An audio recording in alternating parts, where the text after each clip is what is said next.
Good morning, everybody. It's Jim Exby with Compliance Professionals. I'm going to be talking to you about accident prevention. Gosh, I don't know how many accidents I've gone to, I've been involved in.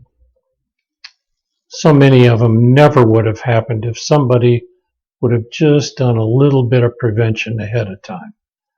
Let me talk to you about some of the things that I've heard in the past, and maybe you've heard them too. Hey, well, that's how we've always done it before. Does that mean it's right? Well, probably not. I never thought a little bolt dropped from that distance would cause so much bleeding. Maybe I should have worn my hard hat. If I'd taken that first aid class, I probably could have saved that guy. I should have taken care of that board with the nails in it yesterday afternoon. Hey, what the heck is a tetanus shot anyway? Wow, I never realized that the fire could get out of control so fast. Maybe I should have called the fire department when I first saw that thing going up in smoke. I know we're always preaching that we should lift with our leg muscles instead of our back muscles. Just what is a herniated disc anyway? Well, my safety glasses, they were over in the toolbox. And I was just going to grind off this one little piece. He was successful, and he lost his left eye when he did that. We're only going to use the scaffolding for one day. I never thought a hammer would fall off the plank and hit that guy in the head down there. You know, I guess it's good if we could have a little bit of forethought in some of the things that we're going to be doing. You know, a little common sense. But how do we learn common sense? It's not like we were born with it. Things happen to us, and, you know, from there we learn common sense.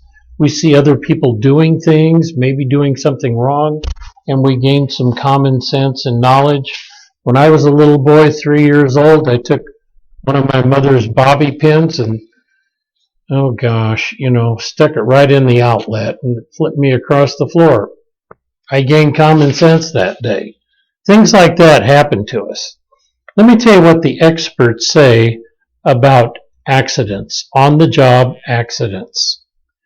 80% of on-the-job accidents are caused by unsafe acts on the part of the employees. Employers are the other 20%. So, let's talk about avoiding unsafe acts. What can we do? Statistically, this is why many of the unsafe acts take place. Now, this is in no particular order. It's not number 1 and number 5, but you'll find out here. Being in a hurry. Hey, sometimes somebody comes up to you and says, hey guys, we were supposed to have this job done 2 days ago. What's taking so long anyway? We've all had that kind of pressure. I mean, people don't get paid many times till a job gets done. Well, you've got to do things safe. Yes, you have to meet time constraints, but you're number 1. And you've got to do your job the safest way that you possibly can. Number 2, taking chances. Guys, that's just blatant disregard for safe work practices. Make sure you follow all of the company's safety rules and regulations. And by the way, watch out for your fellow employee too. Number 3, being preoccupied. So you're on the job, you're standing there working, and all of a sudden you start thinking about the football game on Sunday. And you're working away, and all of a sudden you kind of drift off. You know, you're thinking about that pass that Mahomes did. Oh, yeah. You totally forget what you're supposed to be doing. You can't drift off. You have to keep your mind sharp. Think about what you're doing at all times. You got to be able to focus on your work. Having a negative attitude. Let me give you an example of having a negative attitude. You come into work one day, some guy does something, it makes you mad, so you make a decision right then and there, I'm going to be mad at that guy all day long. I'm not going to forget that, and when I come into work tomorrow morning, I'm going to get mad at him again. I'll show him. Do you think he even really cares? He's gone on. He's doing other stuff now. But in the meantime, your mind is focused on something else other than your work right there in front of you. You can't have a negative attitude when you're at work, right? I mean, you got to be sharp and you've got to be on the ball. Failing to look for hidden hazards. That's the 5-second rule. I think I talked about it last time. Take a look around you. Make sure everything's okay. Do you have the right kind of safety equipment on you? You do that, you take 5 seconds, guys. It reduces your accident rate by 95%. That's a big deal right there. 95%. Let me tell you something I just brought with me here today. I've got another list of things I decided to read to you. Here's the 10 reasons, according to OSHA's statistics, why people get hurt. Number 1, personal protective equipment. They're not wearing it. No, that was number 10. Sorry. Number 9, machine guarding. Number 8, training for fall protection. Number 7, using forklifts. Number 6, improper use of ladders.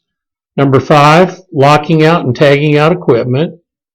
Number 4, respiratory protection. Number 3, scaffolding. Number 2, hazard communication. And number 1, and it's twice in this list, is fall protection. Number 8 was poor training on fall protection. Number 1 is not using fall protection. 5-second rule. Make sure you're following all the rules. Make sure you've got on the proper equipment. It's extremely important. Unexpected hazards are always developing on your jobs because buildings change. They change every single minute of the day. You've got to be alert for changes. You've got to be aware of hidden hazards. You've got to be aware of somebody spilling liquid on the floor. You can slip and fall on that. You've got to be aware of out-of-place objects. Maybe something has a low overhead and you take off and start walking. You could damage your head because of that. So, stay alert for hazards at all times. You can do a quality job without rushing all the time. Maintain a positive attitude and keep your mind on the work. That's just common sense. Now, real quickly, I want to mention something. It's this time of the year when we all have some allergy problems. I know I do. A little bit of hay fever. So I take a little pill, an antihistamine. Little tiny things. You can buy them Walgreens, Walmart, any place. They have them. I got to wondering about that one day. I was bothered about it just a little bit. And I saw that a university did a medical study on it. And they came to the conclusion that most workers who are trying to control their allergies with over-the-counter drugs are not aware that they are partially sedated. In addition to feeling drowsy, other side effects of being sedated are reduced coordination and slow reaction time and impaired judgment. You might have that. I know, listen, what does it say on the side of that bottle? Do not operate machinery or heavy equipment while taking this product. And this product may cause drowsiness. I actually operate a piece of heavy equipment. I drive a truck around on the highways all day long. So I read a little bit more, and here's the conclusion that they came to. Cut the tablet in half. It sounds so simple. cut it in half, and for most of you, it will get rid of the headaches, the sinus problems. You'll still be able to do your job, and you won't be quite so drowsy, right? So, just a few more things real quickly. Everybody, learn to work safely, recognize hazards, and avoid them. Wear all of your personal protective equipment that you're supposed to have on. Have good housekeeping. Clean up the areas where you're working, right? Poor material handling can cause back injuries. And the last one I want to mention to you is there's absolutely no drugs and no alcohol allowed on the job. I was at a place not too long ago, somebody had been drinking on a Sunday night until 2 a.m. and they went to work at 6 a.m. and they could barely stand up. No drugs, no alcohol. Guys, be safe. Thanks very much. It's wonderful talking to you today. Here's a quiz. Ready? Most accidents are caused by unsafe acts. Well, 100% true. With heavy loads of 50 pounds or more, you should give it a good yank from the side so it'll be easier to get off the ground. Is that true or false? That's false. If it weighs 50 pounds, you need to get somebody else over there to help you, or some kind of a machine that's going to lift that up in the air. Are you in danger of becoming an accident statistic? Yeah, you are if you're not following the safety rules. And the number one reason for OSHA violations in 2018 was fall protection. I just read it to you guys. That's true. Thanks very much, fellas. Talk to you next month.